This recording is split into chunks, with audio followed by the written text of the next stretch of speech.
And now for something completely different.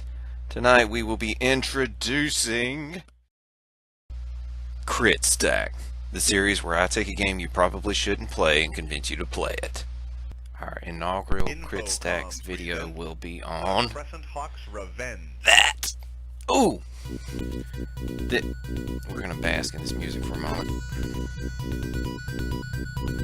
Yep. Look at that. Cool.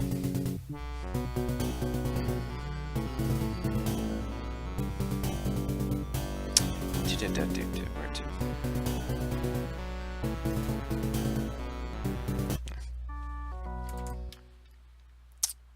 Jason, this is Rex, Code Red. Alright. This game is super important for my personal development as a gamer. On a 386, this thing right here made me a strategy gamer and a Battletech fan. And a real-time strategy gamer, as a matter of fact. So it ticked off a lot, and a PC gamer, as a matter of, yeah. I mean, the NES and then the SNES was capturing my young attention, but this is what clued me in that PC gaming could be better. Now, the purpose of Critstacks is to convince people to play something they wouldn't normally play. This might be a tough sell because of the age of the title, but you'll just have to bear with it.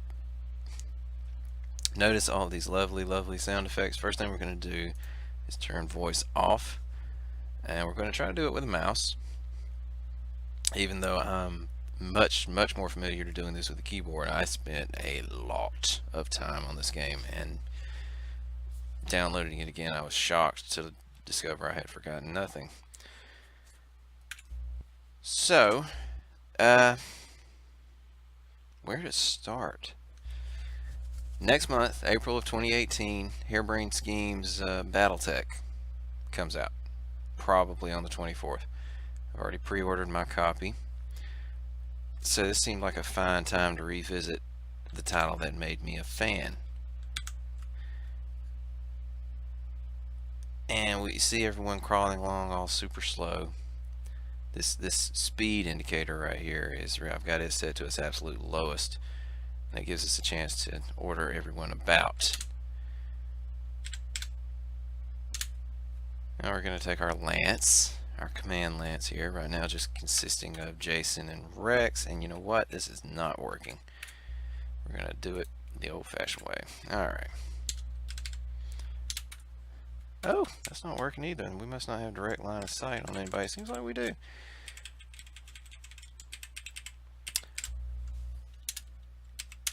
Now, in the heyday of the 386, these graphics were exceptional. We're running along a road.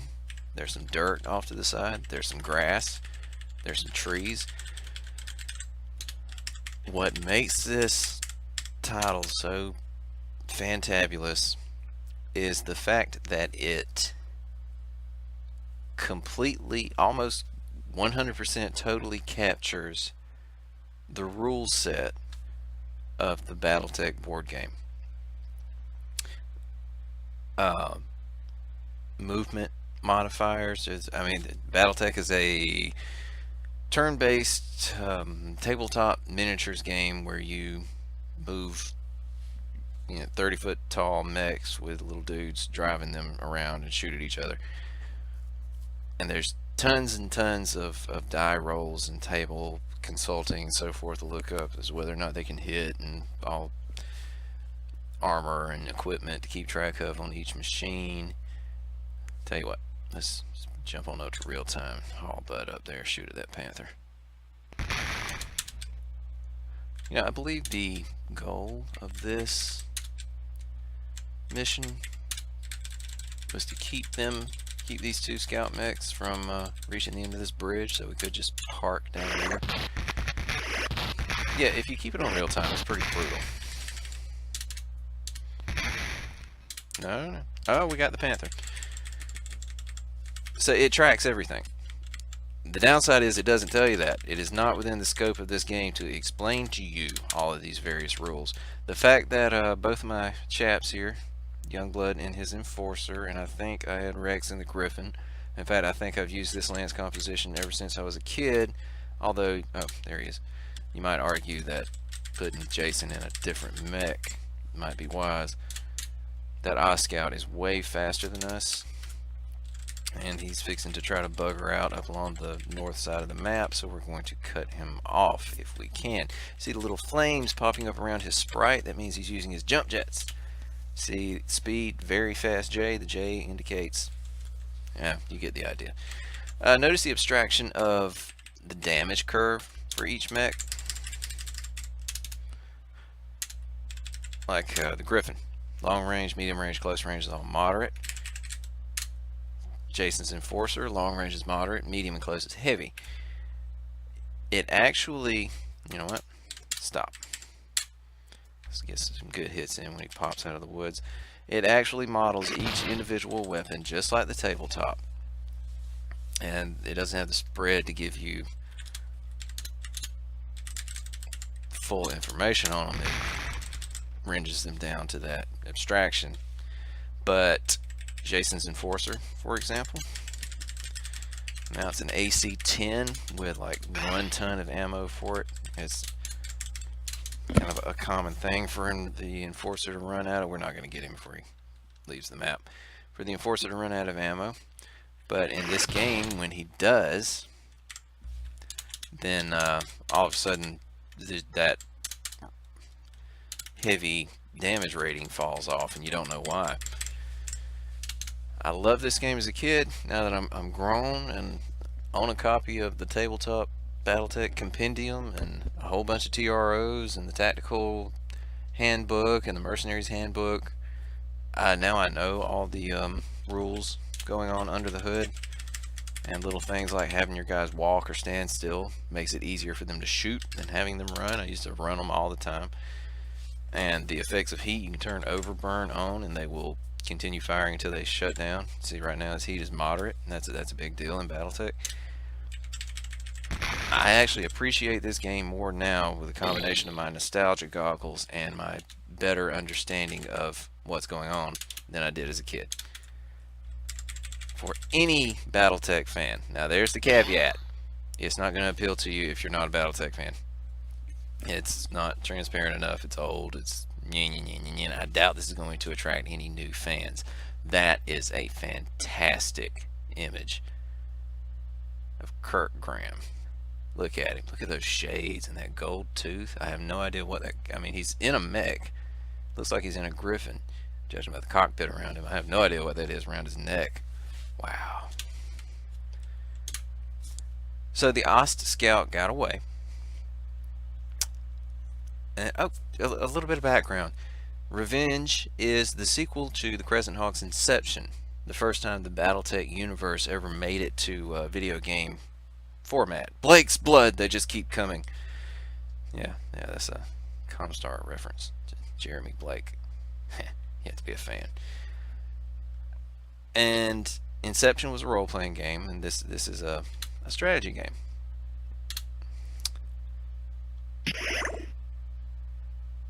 And there's the same locust Grease let escape earlier. The fact that Grease on this playthrough did not destroy the locust on the first mission, and we failed to destroy the Ost Scout on the second, means they will both be back.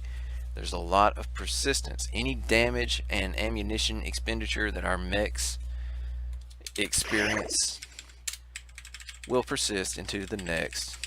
See, the Ost Scout's damaged, but now that Whitworth with twin LRM launchers is a bigger threat. But let's see if we can't kibosh. You know what?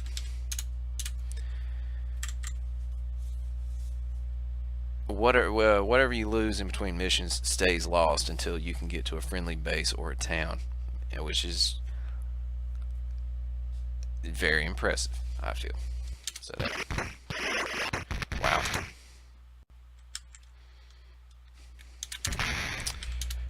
Alright, since Rex has LRMs and a PPC, let's back him up a bit. Alright, yep, it's time to go. Jason is our protagonist. His armor's down to half. Alright, well, we succeeded in destroying the Ost Scout. Jason's fisting to bite the dust.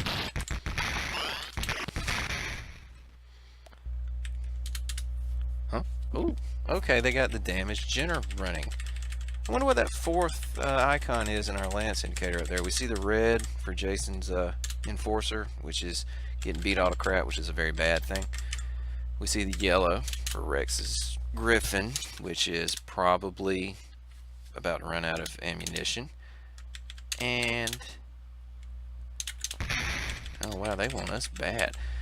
And notice we took out 2 mechs in a blinding hurry there. So here's hoping that we can keep Jason alive long enough to get this Whitworth, which is a medium class, sporting 2 medium lasers and 2 LRM-10s. The only thing about running away from him is we're showing him his our back armor. That's probably not going to work. We're probably going to have to stand and deliver for a second. And down below that, there's a blacked out Jenner icon. That's kind of interesting.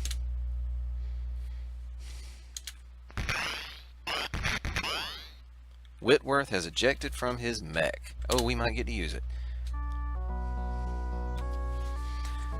Hey Jason, I've got some good news and some bad news.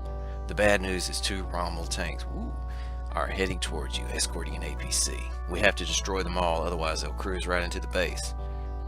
The even worse news is Jason's armor is paper thin. The tanks are tough customers, but the APC is the true threat. Don't let it get past you. That's a direct quote from the Callahan captain who gave us the order. So what's the good news, you ask? The good news is I'll pilot that Whitworth. That was totally situational. There's a high chance that I have never accomplished that before. I've played this game many times. I have never got the Whitworth pilot to eject. So let's just see what happens. What probably will happen is those AC-20 packing Rommel tanks is going to shred Jason's mech unless we go ahead and get him out of the way. Also, see the firepower. Light, and moderate.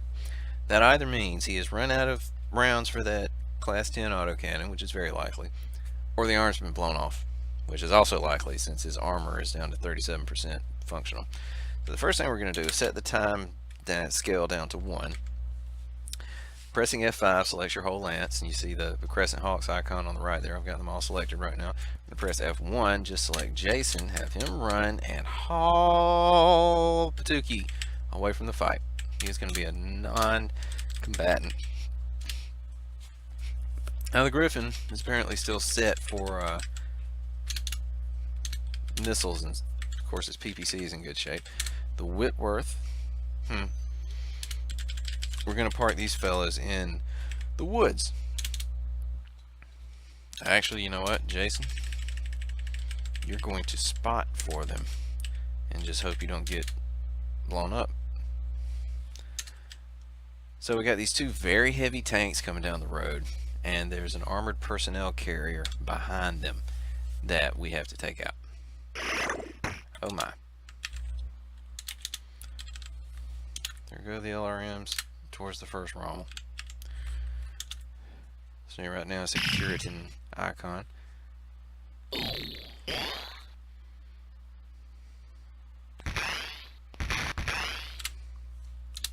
Alright, he's not moving without the APC. That's the real... What's all the shooting going on? It's gotta be you. Oh my. Get deeper into the woods.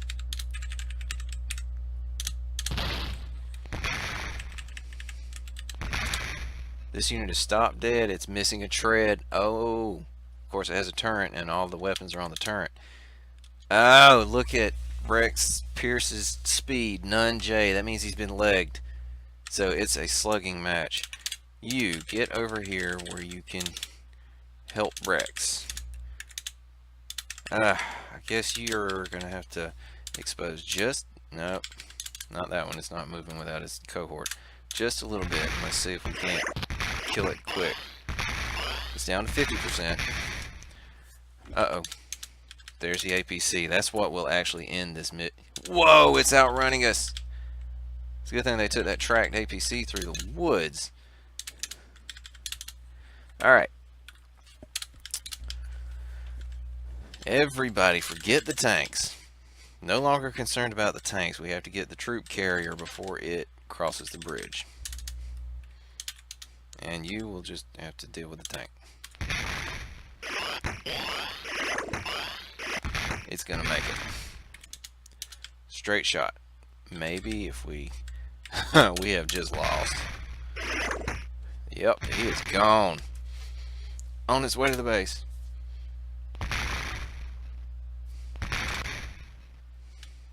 And they're going back home.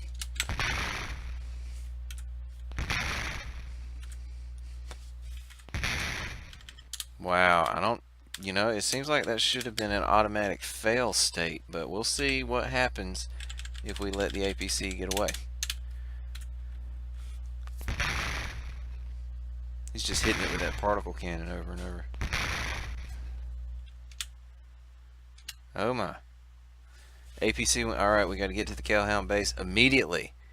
Since we let that APC through, wow, I always just save scum this mission until I got the APC.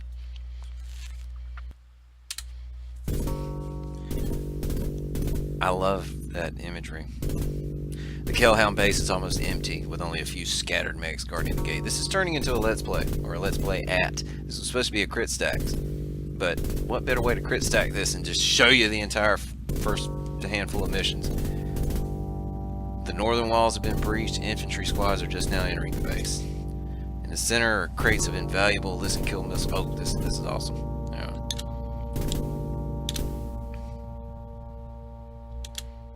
Look at that. 2 urban mechs and a cargo truck. You know, he knows where to go. Just let him go.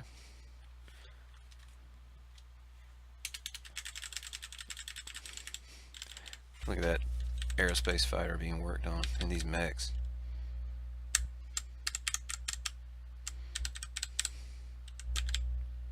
I still love the way cities look in this game. This and Crescent Hawks Inception were my introductions to the Battletech universe. And even though it wasn't intended this way, the limitations of the graphics of the time gave it all that clean 256 color look, and it kind of stuck in my head as what the Battletech universe looked like, even when I see later artwork that more accurately displays cities. That might be the side effect of letting the APC get through. Wait, where are you? Oh, you're on. We're at the wrong place. It's okay, we're gunning down some infantry squads. Is that the infantry appears a lot closer. Okay. Oh dear. Very close. Get over there, boys. Come on. Where are my urban mechs? We are in trouble. Right there. Uh-huh. Just get over there next to the other guy. It's Pierce.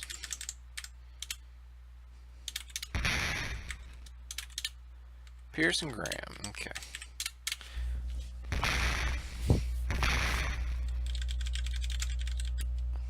Basically playing whack-a-mole. There's another mole. Now that's either a wall or a building. What?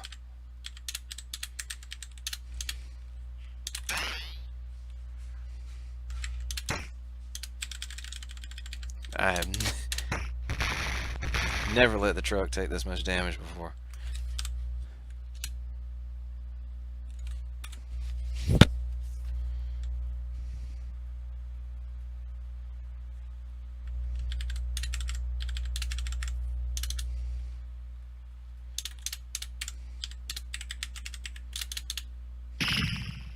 Ooh, step on that.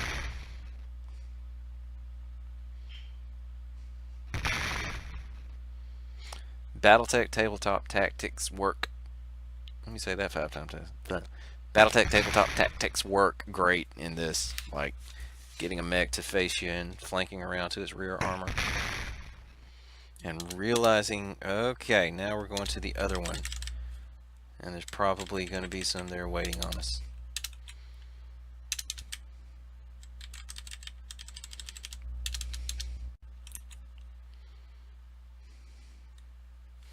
Alright, you guys load the missiles from the munitions dump.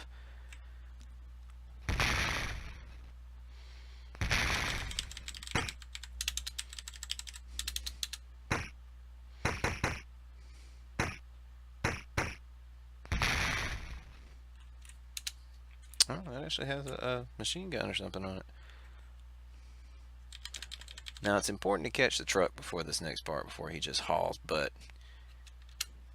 away. Because of that, there's an assassin blocking the gate. I just purchased an assassin in MWO. Like, blew all my C-bills on it.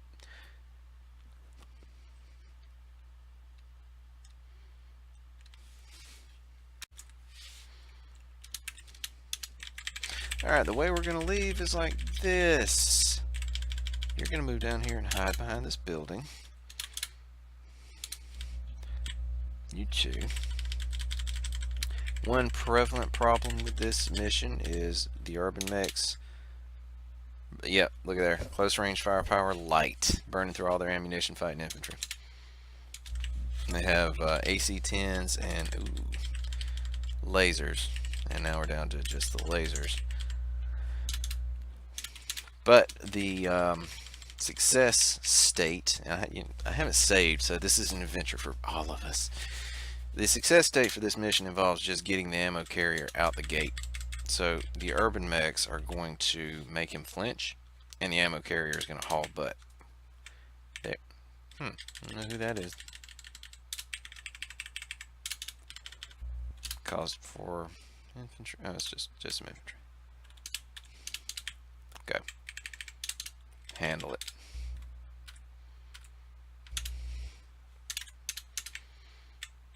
You just pull up to that building and park.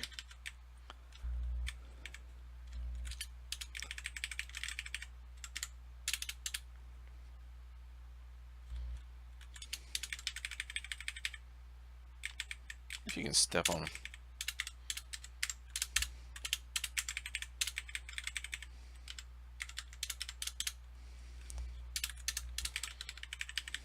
Keep the building in between you and the mech. Right.